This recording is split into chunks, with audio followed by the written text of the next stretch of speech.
और भाई शाहिद, कितने गिफ्ट जीते गेम्स में? भाई ईश्वर, मुझे तो सिर्फ एक ही गिफ्ट मिला इतने सारे गेम्स खेलने के बाद। तुम्हें कितने मिले? ओए भाई शाहिद, मुझे तो दो मिले, लेकिन ये तो देखो, ये साले कमीने रवि, माधुरी, कीर्ति चार चार गिफ्ट्स मार कर खड़े हैं वहाँ। वो देखो, अवधूत भी वहाँ पे तीन गिफ्ट्स हाथ में लेकर खड़ा है। क्या मज़े हैं इन सब के। ये लोग तो ऐसे हैं, जहाँ भी फावड़ा मार दे पानी ही पानी निकाले वहाँ से। अरे भाई ईश्वर, पानी नहीं तेल बोलो, तेल। ये लोग जहाँ भी फावड़ा मारेंगे तेल ही निकालेंगे, वो भी करोड़ों का। देखो, हर कोई वहाँ पे दो से ज़्यादा गिफ्ट्स लेकर खड़ा है। सच में सब ने इतना एंजॉय किया इन फन गेम्स में कि हर कोई वहाँ पे दो चार गिफ्ट्स लेकर खड़ा ही है। वो देखो कितने खुश नज़र आ रहे हैं। श्रीनिवास तो देखो, उसको तो सबसे ज़्यादा गिफ्ट्स मिले, आज के ऊपर हैं। सच में यार, ये तो सच में बहुत मज़े वाली बात हो गई यार, वे फन गेम्स वाले। मुझे तो पहले पता होता तो पहले से ही प्रिपेयर होके आ जाता मैं, और दो से तीन और तीन से चार गिफ्ट्स तो मैं आराम से मार ही देता ईश्वर। क्यों, तुम्हें क्या लगता है? हाँ भाई शाहिद, हम जब भी कभी कम गिरते हैं तो प्रिपरेशंस में ही कम गिरते हैं। ये इम्प्रोवाइजेशन वाली चीज़ तो हमें आती है, लेकिन कुछ चीज़ें ऐसी हैं जिसके लिए हमें प्रिपरेशन करनी ही पड़ती है। ये फ़न गेम्स भी तो ऐसे हैं, और हमारा जैसे नेचर है उस हिसाब से ऐसे चीज़ों के लिए हमें थोड़ी प्रिपरेशन तो लगती ही है। लेकिन फिर भी यार, कम से कम एक गिफ्ट तो हम जीत सके, वो भी एक बड़ी बात है हम दोनों के लिए। वो देखो कुमार और चेतन, उनके पास भी तो दो दो गिफ्ट्स है। चलो मिलते हैं सबसे, शायद अब दिन ख़त्म होने को आ रहा है। देखते हैं, आगे पार्टी में भी तो जाना है। ज़्यादा एनर्जी वेस्ट करना भी अच्छा नहीं होगा हम सब के लिए। सबसे हमें बात करनी होगी अभी। चलो चलते हैं वहाँ। अरे भाइयों, ये तो बहुत सारे गिफ्ट्स हुए यार, अब इन सब का क्या करना है? बस कुछ नहीं, इन गिफ्ट्स पर अपना अपना नाम लिख दो, और फिर एक बड़ा सा थैला लेकर उसमें सब गिफ्ट डाल के रख दो, और लेकर चलेंगे सब पार्टी में। और पार्टी से बाद में घर जाते वक्त अपने अपने गिफ्ट्स बांट लेंगे। और क्या, यहाँ रखने से तो कोई मतलब नहीं। 2 दिन तो कैंपस बंद रहेगा, किसी ने उठा लिया तो हमारी पंचायत हो जाएगी। इसलिए हमें गिफ्ट्स आगे लेकर ही जाने होंगे। हाँ हाँ रवि, तुमने सच कहा एकदम, ऐसा ही करना होगा। वैसे सबको तो बहुत भर भर के गिफ्ट्स मिले हैं इन फन गेम्स में। सबसे ज़्यादा तो श्रीनिवास ने बाजी मारी है। देखो यार, कितने सारे गिफ्ट्स हैं उसके पास। सही यार श्रीनिवास, तुम तो भाई हर चीज़ में चैंपियन हो, सच में एकदम। हाँ यार, मैं भी क्या करता, बस कूद पड़ा फन गेम्स में, और इतना मज़ा आया कि हर गेम को जीतने के बारे में ही सोच रहा था। और देखते देखते इतने सारे गिफ्ट्स जमा हो गए। वैसे तुम्हें चाहिए तो तुम इसमें से कुछ रख सकते हो अपने लिए। अरे नहीं भाई, ये तो बस तुम्हारी मेहनत है, तुम अपने मेहनत की चीज़ ले लो अपने पास। हमें तो बस तुम्हारे सक्सेस के ऊपर इतनी खुशी हो रही है कि तुम इतना अच्छा कर रहे हो कैंपस में। Good Srinivas, we all are happy for you dear. Thanks Shahid, thanks. वैसे अभी तो बहुत लेट हो चुका है, शायद कैंपस ख़त्म होने को आ चुका है, फन गेम्स भी अभी ख़त्म होने पर है, तो क्या करें? हाँ हाँ श्रीनिवास, हमें आगे का भी तो सोचना होगा। अभी तो शाम होने को है, हमें अभी अपनी एनर्जी बचाकर सब रैप अप करना होगा, ताकि पार्टी के लिए हमारे पास इनफ एनर्जी हो और हम बहुत देर तक पार्टी एंजॉय कर सके। क्यों, तुम सबका क्या कहना है? हाँ माधुरी, एकदम सही कहा। सच में एक अच्छा टाइम बिताया हमने यहाँ कैंपस में। ट्रेडिशनल डे का मज़ा ही कुछ और था। ये नए नए कपड़े, नया सा अलग सा अटायर, फिर ये माहौल और ये फ़न गेम्स, सच में बहुत मज़ा आया। नफीसा मैम ने भी क्या इवेंट प्लान किया था ये। सब ने दिल खोल कर मज़ा उठाया इस सब चीज़ का। सच में एक बहुत ही अच्छा ब्रेक मिला एग्ज़ाम्स के इन दिनों। मेरा तो माइंड एकदम फ्री हो चुका है। वाह, क्या मज़ा आया सच में। ये बात तो तुमने सही की एकदम अवधूत, एकदम सही। हम सब यही तो एकदम चाहते थे कि एग्ज़ाम्स के बीच में कुछ ऐसा निराला ब्रेक मिले जिससे हमारा माइंड एकदम सा फ्री हो जाए। बस यही चीज़ हमें यहाँ मिली आज। और देखो सब कितने रिफ़्रेश लग रहे हैं आज। और इसके बाद जब हम पार्टी में जाएंगे और भर पेट खाएंगे, तब देखो इस खुशी को हम और एक अलग लेवल पर लेकर जाएंगे, जिससे कि हमारा मज़ा बहुत दुगना हो। क्यों, तुम सबका क्या कहना है इसमें? वाह रवि वाह, एकदम सही कहा तुमने, एकदम सही। बस यही सब चीज़ें तो हम चाहते थे और हमें मिली भी। तो ठीक है, कुछ देर के बाद हम ऐसे करते हैं कि कैंपस का माहौल देखकर हम एक वक्त पर एक साथ निकलेंगे यहाँ से और अपने पसंदीदा रेस्टोरेंट में बैठकर हमारी पार्टी का मज़ा लेते हैं। क्या बोलते हो तुम सब इसके ऊपर? क्या ऐसे ही करना होगा हमें? हाँ हाँ, शायद बिल्कुल ऐसे ही। हम कैंपस का माहौल देखेंगे फ़िलहाल कैसे है और आधे एक घंटे के बाद निकल लेंगे। वैसे कैंपस में तो आज हद से ज़्यादा मज़ा आ गया। हमेशा की तरह नहीं था ये आज का कैंपस, कुछ अलग ही माहौल था। और इस मज़े को हम आगे जाकर हमारी पार्टी में बहुत अच्छे तरीके से आगे लेकर जाएंगे। सच में एक बहुत ही अच्छा दिन गुजरा आज का।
स्पैरो, मैं बोल रहा हूँ।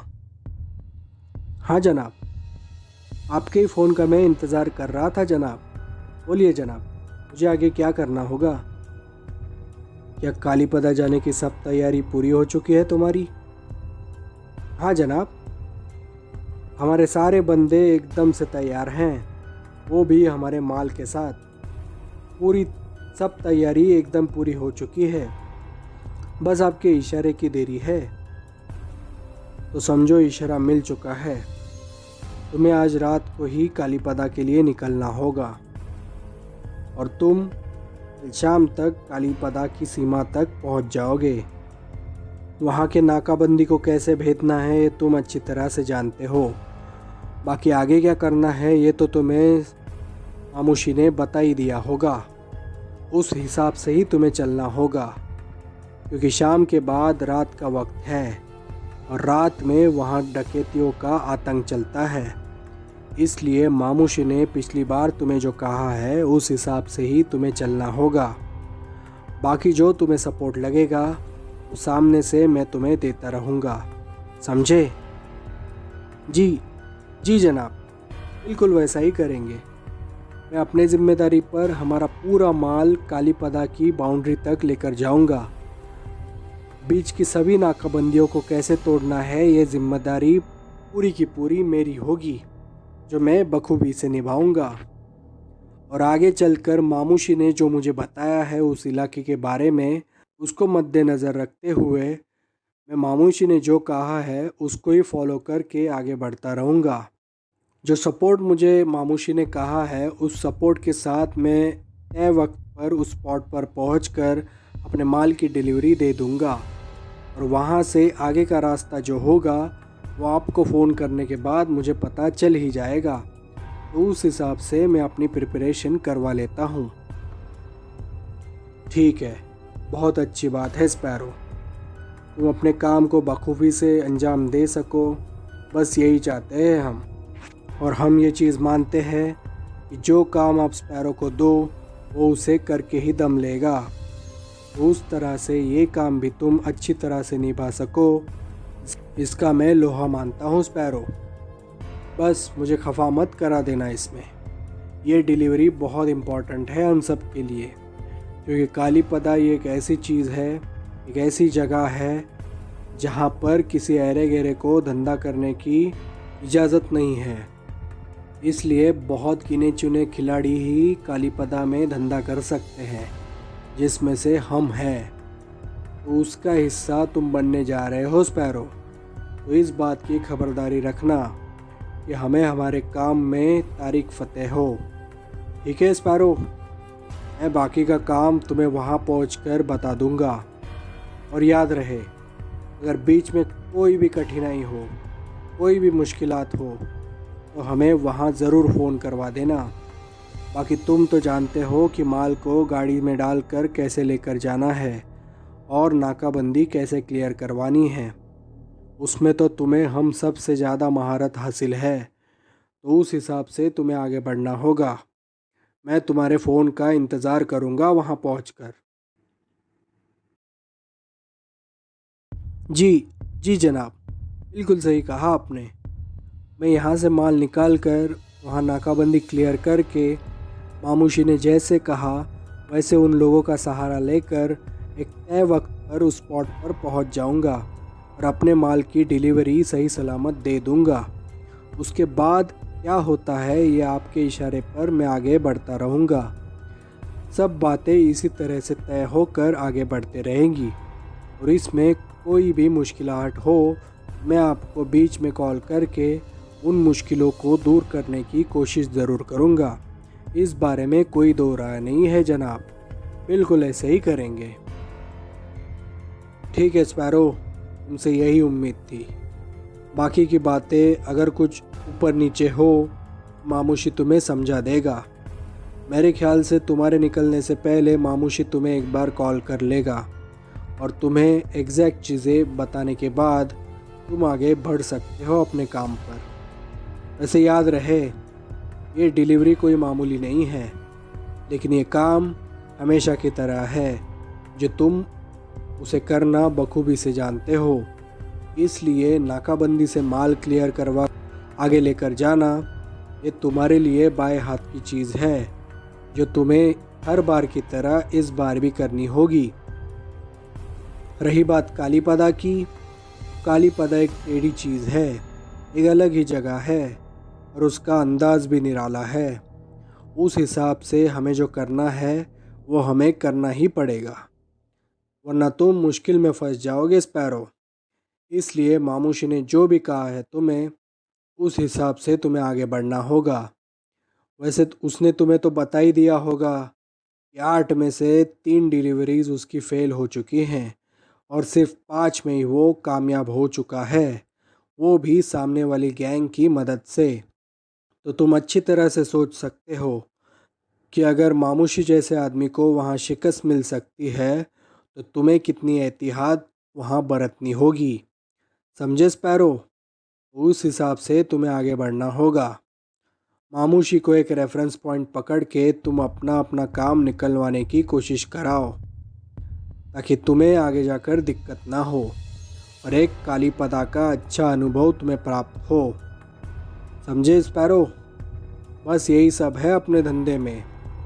जो कुछ नया मिले सीखने की कोशिश करो, बाकी सब तो ऊपर वाले के हाथ में है। जी जी जनाब, एकदम सही कहा आपने। अपनी कोशिशें एक तरफ और ऊपर वाले की मेहरबानी एक तरफ, सब उसके हिसाब से चलना पड़ता है हमें। ठीक है जनाब, आपने जो कहा उस हिसाब से मैं एहतियात बरतूंगा और आगे चलकर अपना माल सही वक्त पर उस स्पॉट पर मैं पहुंचा कर ही रहूँगा। बाकी बीच में अगर कोई मुश्किलात पैदा होती है तो मैं आपको या फिर मामूशी को ज़रूर कॉल करूँगा, ताकि हमारा काम किधर बीच में अटक ना पाए। रही बात कालीपदा की, यस, मैं उस नए एक्सपीरियंस के लिए इस बार तैयार हूँ। मैं भी देखना चाहता हूँ ये कौन सी ऐसी जगह है जहाँ पर अकेला घूमना भी इतना दर्दनाक हो सकता है। वहाँ के डकैतियों का आतंक मैं देखना चाहता हूँ खुद ब खुद, जिससे कि ये एक अलग अनुभव मुझे मिल सके और आगे जाकर ये हमारे दूसरे डिलीवरीज में काम आ सके और हमारा काम आगे बनता जाए। सही कहा तुमने स्पैरो। हमें ऐसे ही एक एक करके एक एक बात सीखनी होगी और आगे बढ़ना होगा। कालीपदा एक उन ऐसी ही जगहों में से एक है जिधर रात के अंधेरे में घूमना मौत के बराबर होता है। वहाँ डकैतियों का इतना आतंक है कि अब तक हम भी उसे टैकल नहीं कर पाए हैं। बस वहाँ की लोकल गैंग ही उन्हें अच्छी तरीके से समझ सकते हैं, इसलिए हमें सामने वाली गैंग की मदद लेनी ही पड़ती है स्पैरो, और उसी हिसाब से हम चल रहे हैं। बस तुम्हें जो इंस्ट्रक्शंस हैं उस हिसाब से आगे बढ़ते रहना। लेकिन हाँ, अगर कोई बीच में मुश्किलात हो ज़रूर कॉल कर लेना वक्त रहते, ताकि हम तुम्हें वक्त पर तुम्हें मदद पहुंचा सके और तुम अपने मिशन पर आगे बढ़ सको। ये काम हमारे लिए बहुत ही इम्पोर्टेंट है स्पैरो, इसलिए इसकी मुश्किलाहट समझा करो और उस हिसाब से आगे बढ़ा करो। बस बाकी ऊपर वाला तो अपनी मेहनत तो देखता ही है और उसे अंजाम तक पहुंचाने के लिए वो मदद भी करता रहेगा। जी जी जनाब, एकदम सही कहा आपने। मैं कोशिश करूँगा कि इस बार कामयाब हो सकूँ और आपको हमेशा की तरह फतेह की जीत दिलाकर ही वापस लौट सकूँ। बस यही हमारा मिशन है कि हम हमारे धंधे में आगे बढ़ सके और कामयाबी के कदम चूम सके। ठीक है स्पैरो, बात एकदम सही की है तुमने। तुम्हारे वापस लौटने पर मेरा आदमी वहाँ तुम्हारे अड्डे पर तुम्हारी राह देख रहा होगा, तुम्हारे इस डिलीवरी को पकड़कर तुम्हारे पिछले हिसाब को क्लियर कराने के लिए। तो तुम्हारा जो पैसा हमसे बनता है वो तुम्हें वो आदमी क्लियर करा के देगा, ताकि तुम तुम्हारा पूरा अकाउंट क्लियर करवा कर आगे अपना मुनाफा गिन सको। बस हम सब यही चाहते हैं कि हम सब इस धंधे में बड़े हो सके और हमारे साथ साथ हमारे सभी पार्टनर्स और एजेंट्स इसमें बड़े हो सके। तो इसमें तुम्हारा फ़ायदा भी तुम्हें वक्त रहते पहुंचा दिया जाएगा। तुम इस बात की कोई फ़िक्र ना करना, समझे? ये बातें चलती ही रहेंगी और तुम्हें तुम्हारा मुनाफा मिलता ही रहेगा। बस तुम अपने काम पर ध्यान देते रहना हमेशा की तरह और उसमें कामयाबी दिलाकर हमें हमारे धंधे में बहुत आगे तक लेकर जाना। बस पैरो, और क्या चाहिए हमें हमारे इस धंधे में। तुम्हारा मुनाफा तुम्हारी राह देख रहा है तुम्हारे अड्डे पर। तुम्हारे लौटते ही तुम्हारा सारा अकाउंट क्लियर करवा दिया जाएगा। इस बात के बारे में फ़िक्र ना करना, समझे? चलो फिर, मामूशी तुम्हें कॉल कर देगा बीच में और सारी चीज़ें समझा देगा। ठीक है? जी जी जनाब, ऐसे ही करेंगे।